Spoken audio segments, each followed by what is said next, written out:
샬롬. 이 방송을 애청하시는 성도 여러분들과 애청자 여러분들에게 하나님의 은혜와 평강이 넘치기를 기원합니다. 오늘은 창세기 47장 7절에서 10절을 본문으로 연세는 얼마입니까? 당신의 연세는 얼마입니까? 이런 주제로 말씀을 드리겠습니다. 여행하는 사람이 옆에 분에 자기 연배와 같은 분이 앉아 있습니다. 말을 시작합니다. 혹 사시는 곳이 어디신지요? 제 고향은 어디고요? 사는 곳은 서울입니다. 아, 그래요? 나도 그곳이 제 고향이에요. 태어난 곳이 그곳입니다. 그때 반갑습니다. 고향에 갔다는 것 때문에 친근감이 생깁니다. 다음 질문 있습니다. 혹 연세는 어떻게 되시나요? 저 몇 살입니다. 아, 저보다 3살이 많으시군요. 형님이시네. 그때부터 두 사람은 아주 가까운 사이가 되지요. 야곱은 아들이 12이었습니다. 그 가운데 가장 사랑하는 아들은 11번째 요셉입니다. 형제의 양을 치는 세겜으로 안부를 묻기 위하여 아들을 보냈는데 그 아들이 돌아오지 않고 이훗날 요셉이 침새에 물려 죽었다고 피 묻은 옷가지를 보여주면서 죽은 요셉을 말해주는 겁니다. 야곱의 마음속에 요셉을 묻게 됐을 때 얼마나 힘드는지 모릅니다. 이훗날 그가 살고 있는 그곳에 흉년이 들었습니다. 아들들을 애굽으로 보내면서 양식을 구해오라고 말했습니다. 아들들이 애굽에 다녀온 이후에 죽은 줄 알았던 요셉이 살았다는 소식을 듣습니다. 야곱은 아들을 보고 싶었습니다. 애굽의 총리가 되었다는 아들이 아버지를 초청합니다. 만나고 싶었던 아들을 애굽에 가서 만납니다. 야곱은 요셉과 함께 애굽 왕 바로를 아련하게 됩니다. 애굽 왕 바로가 야곱에게 묻습니다. 그대 연세는 어떻게 됩니까? 야곱의 대답인즉 내 연세가 얼마 되지 못하니 험악한 나그네 세월 130년을 지냈습니다 라고 말합니다. 이 말에 의미가 있습니다. 애청자 여러분들, 연세는 얼마이십니까? 지금 이 방송 듣는 여러분, 연세가 어떻게 되십니까? 이 질문은 지금까지 어떻게 살아오셨습니까? 라는 질문입니다. 나이를 들 때 몇 살이냐라고 묻지요. 살이를 어떻게 하였느냐는 말입니다. 살이입니다. 타양살이, 시집살이, 머슴살이, 종살이라고 표현하는데 우리나라 말은 의미가 있습니다. 살이가 얼마입니까? 어떻게 살아왔는가? 그겁니다.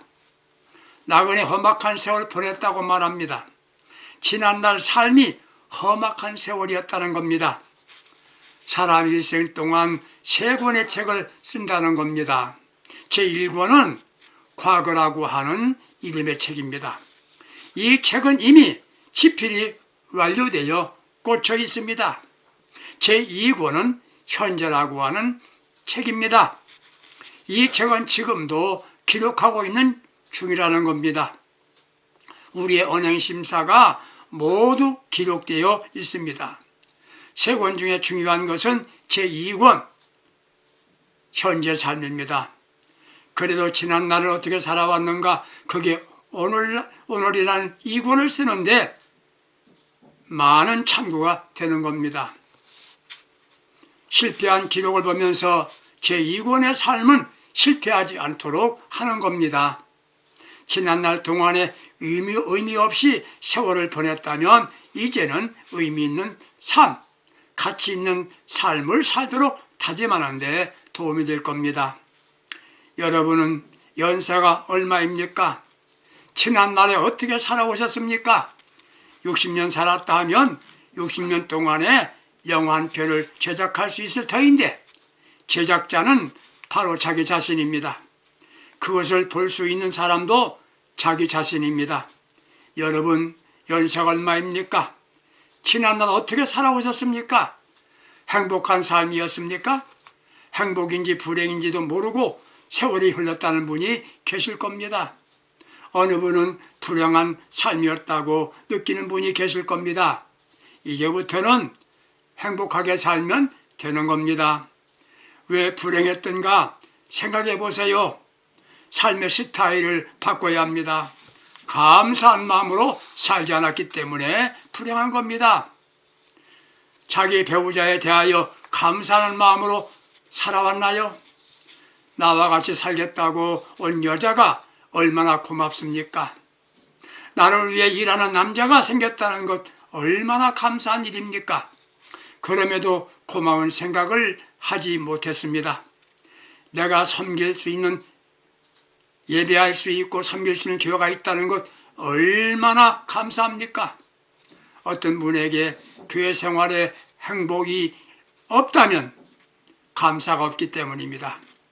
자유롭게 기도할 수 있고 같이 섬기는 성도들이 있다는 게 얼마나 감사한 일입니까? 주변에 고마운 사람이 수없이 많습니다. 그런데 감사하지 않았습니다. 그러니까 행복이 없었습니다.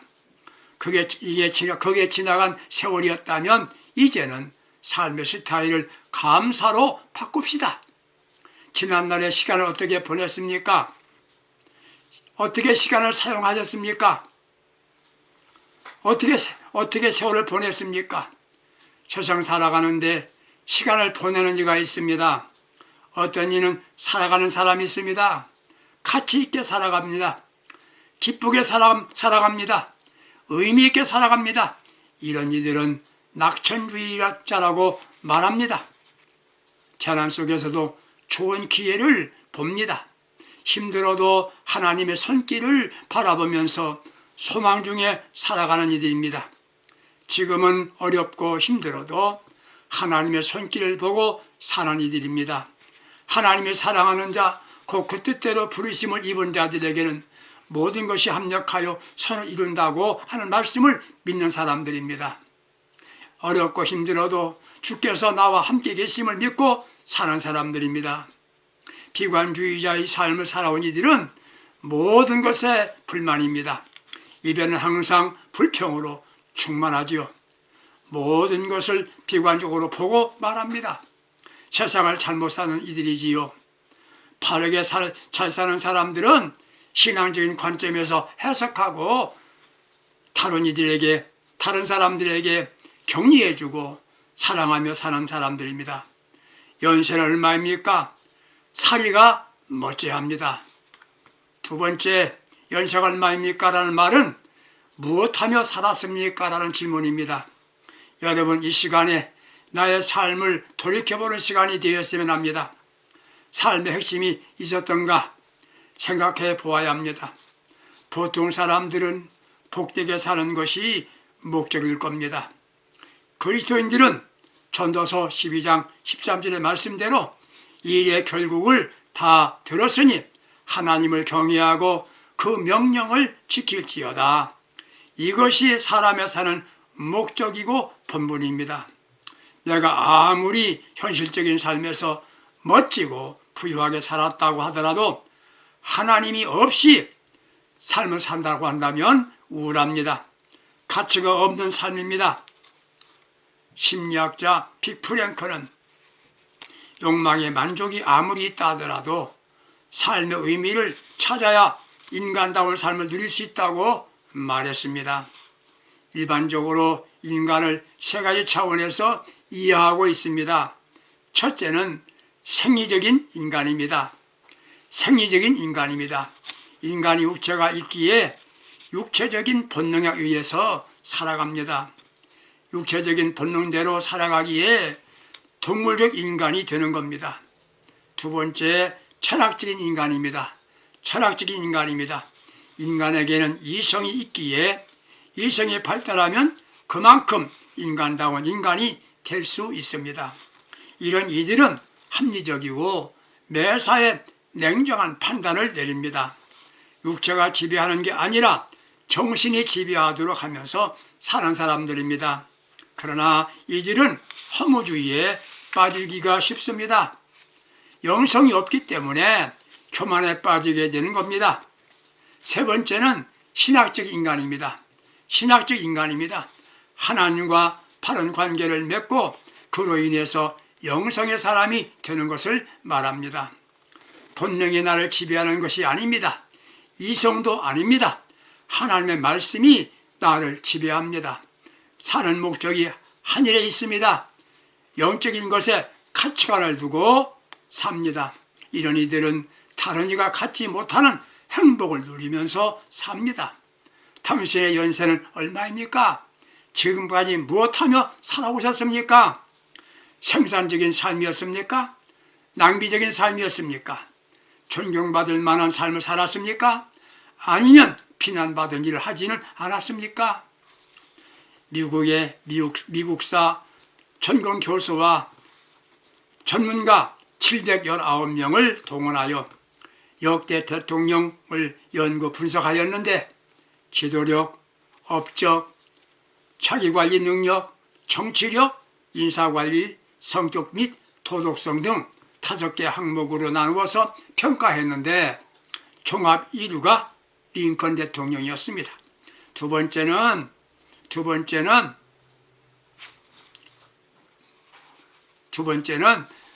프랭클린 루즈벨트였고 세 번째는 워싱턴이었습니다. 왜 링컨이 그렇게 존경받는 대통령이 되었습니까? 실패를 딛고 일어서는 용기가 있었기 때문입니다. 그는 선거에서 무려 7번이나 실패하였습니다. 사업에도 2번 실패하여 빚을 갚는 데만 무려 17년이나 보냈습니다. 27세 때 결혼 약속한 연인 앤 메리를 불치의 병으로 잃어야 했습니다.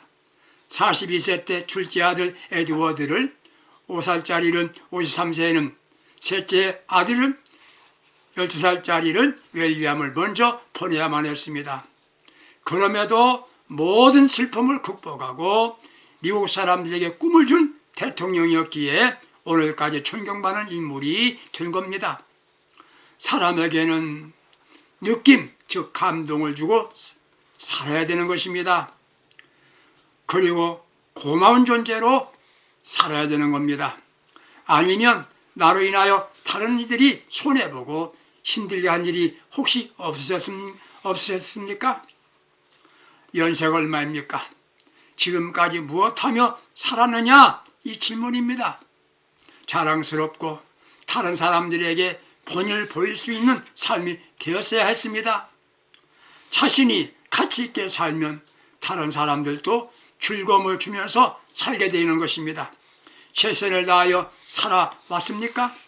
사람들이 보면 자신이 성장하고 발전하는 이가 있고 계속 나이가 들수록 추한 인생을 사는 이가 있습니다. 발전하는 삶이었습니까? 아니면 그 자리입니까? 현상 유지도 어려운 상황에 처하여 살고 있지는 않는지요? 내 주변에는 사람들을 세워주고 그 사람에 대하여 책임을 지는 사람이 되어야 합니다. 세계적인 첼리스트 파블로 칼자스가 95살 때 어느 분이 물었답니다. 선생님은 역사상 가장 위대한 첼리스트로서 손꼽히는 분인데 무엇이 부족하여 하루에 8시간씩이나 연습을 하십니까? 칼자스는 이렇게 말합니다. 조금씩 지금도 발전하고 있다는 것을 생각하기 때문이라고 말하더랍니다. 이 말은 맞는 말입니다. 계속 연습하면 발전하게 됩니다. 머리도 나이가 들면 뇌세포가 줄어든다고 하지만 계속 머리 쓰는 사람은 새로워진답니다. 성경을 보면 아브라함은 75세에 고향을 떠나 순례길을 떠났고 모세는 민족을 구원하기 위하여 80세에 부름을 입어서 120세에 자기 민족을 약속의 땅으로 인도하는 일을 하였습니다.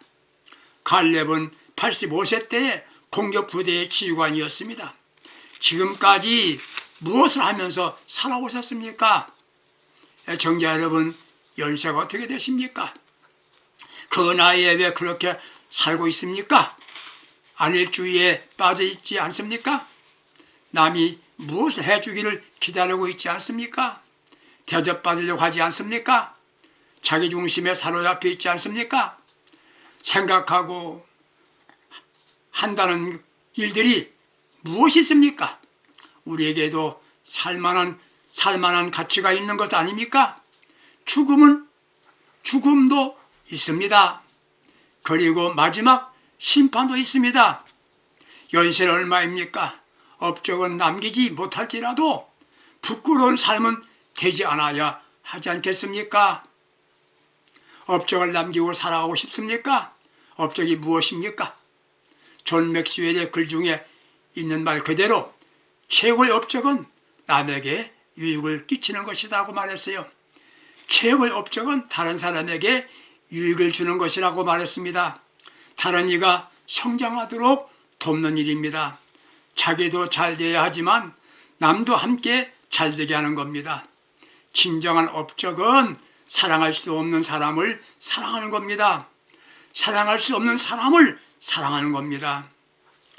사역자이며 신학자인 토니 카플로는 이런 말을 했습니다.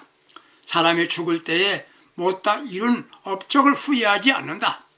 바르게 살지 못한 것과 바르게 사랑하지 못한 것을 후회하며 죽는다라는 말을 하였습니다.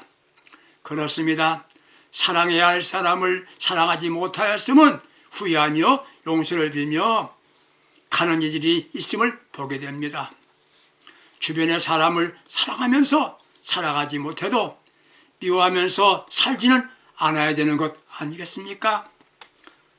사랑하는 여러분들, 연세가 얼마이십니까? 더 보람되고 의미 있는 일, 남을 사랑하고 돕는 일을 하시는 삶이 되기 바랍니다. 세 번째, 당시 연세가 얼마입니까? 이 말은 얼마나 더 살 것 같습니까? 얼마나 더 살 것 같습니까? 이 말입니다. 사람들은 살아온 시간만을 계산합니다. 그게 나이가 몇이다라는 말을 하지요. 살아온 생애도 중요합니다. 지나간 세월 동안에 있었던 공과 과를 자랑하는 것도 의미 있는 일이라고 봅니다. 그러나 중요한 것은 앞으로 남은 세월입니다. 당시의 연세가 얼마입니까? 앞으로 얼마나 더 살 것 같습니까? 이 말입니다. 의미 있는 질문입니다. 이 시간 이후에 세상에 살아갈 시간을 계산해보고 미래를 새롭게 설계하면서 살아야 하겠습니다. 삶을 철저하게 계획해야 합니다. 난 이제부터 무슨 일을 어떻게 하고 살 것인가 계획합시다. 건물을 새롭게 건축하지 못할 때는 그 건물을 새롭게 하기 위하여 리모델링 합니다. 우리의 삶도 리모델링 해야 합니다. 지미 카터 대통령은 재선에 실패하는 순간 힘들었다고 말합니다. 그는 새로운 일을 하기 위해는 늙었다고 생각할 나이에 실망하지 않고 새로운 삶을 살고 세계 평화의 사신으로 활동하면서 가장 존경받는 대통령이 될 수 있었습니다. 모리야 히로시는 남자의 후반생이라는 책에서 인생의 후반부에 꽃피운 22명의 인물을 소개합니다. 그들은 첫 번째로 인생 후반을 정성껏 살았다는 것이죠. 두 번째, 산뜻하게 삶의 스타일을 바꾼 사람들이었습니다. 세 번째는 좌절을 딛고 일어선 사람들입니다. 네 번째, 승부수를 던진 성공한 사람들이었고, 다섯 번째는 좌절을 딛고 일어선 사람들이었다는 겁니다. 어느 설교자가 이런 말을 합니다. 사람이 75세를 산다고 할 때에 어떻게 시간을 사용했는지 분석해 보았다고 합니다. 사람의 잠자는 시간이 20년, 일하는데 20년, 7년은 노는데 보내고 6년은 먹는 시간들이었다는 것이요.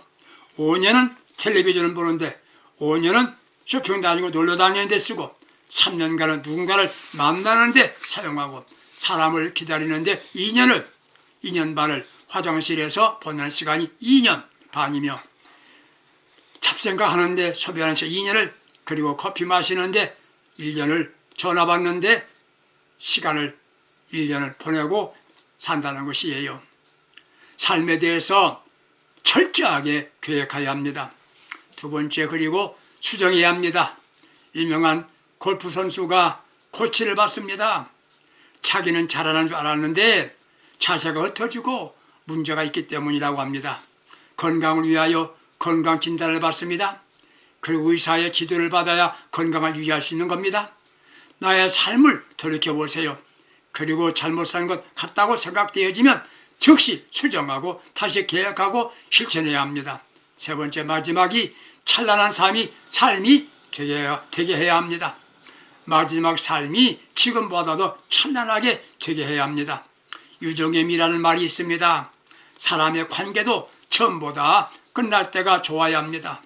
처음에는 간을 빼줄 것 같이 사랑한다고 고백하고 좋은 협력자 될 것이라 했는데 마지막에 배신자가 되는 경우가 있습니다. 이것은 아름다운 삶의 모델이 될 수 없습니다.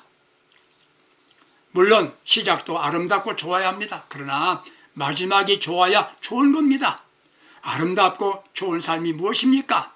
사랑하면서 사는 삶입니다. 사랑하면서 살아가는 삶입니다. 하나님의 영광을 위하여 사는 삶입니다. 모든 사람을 위해서 사는 삶입니다. 어느 일간지에서 독자들을 내게 설문조사했답니다. 당신이 만일 1년만 살고 죽는다면 그 1년 동안을 어떻게 살겠습니까? 라고 물었는데 대답인즉 저축하겠다, 집을 사겠다, 물질적인 희망을 사항을 전혀 없고 나의 이웃에게도 도움을 주겠다, 더 많은 미소를 주면서 살겠다, 많은 사랑을 주겠다, 이런 내용들이었답니다. 그렇습니다. 우리의 출생은 울면서 태어났습니다. 이제 살면서는 웃어야 합니다. 이 세상을 떠날 때는 승리의 노래를 부를 수 있어야 하겠습니다.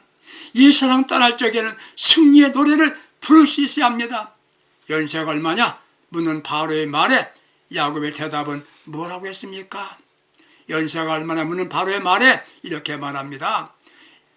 나그네의 길이 세월이 130년입니다. 나그네는 고달픈 삶을 사는 사람들입니다. 그러나 나그네는 목적지가 있습니다. 고향입니다. 고향에 이를 때까지 나그네는 가고 가야 합니다. 우리의 고향이 있습니다. 천국입니다. 고향에 이를 때까지 우리는 가고 가야 합니다. 우리 주님 십자가를 바라보고 가십시오. 고향에 이르게 될 때에 우리 주님께서 우리를 반겨줄 것입니다. 바로 우리 주님이 기다리고 계십니다. 그때까지 우리는 십자가를 지고 가야 할 길을 가야 합니다. 믿음의 길을 가야 합니다. 사명의 길로 가야 합니다. 당신의 연세는 얼마입니까? 이 질문을 기억하면서 앞으로 어떻게 살아야 할 건지, 지금까지 바로 살아왔는지, 앞으로 남은 시간이 얼마인데 삶의 계획은 있는지 생각하면서 나그네 길을 승리하면서 걸어가는 복된 성도가 되시기를 바랍니다. 감사합니다. 아버지 하나님, 우리 연세가 얼마입니까? 묻는 질문에 대하여 답을 얻었습니다. 승리의 나그네 길을 걸어가는 믿음의 청자들 다 될 수 있도록 은혜 주옵소서. 예수님의 이름으로 기원합니다. 아멘. 감사합니다. 승리합시다.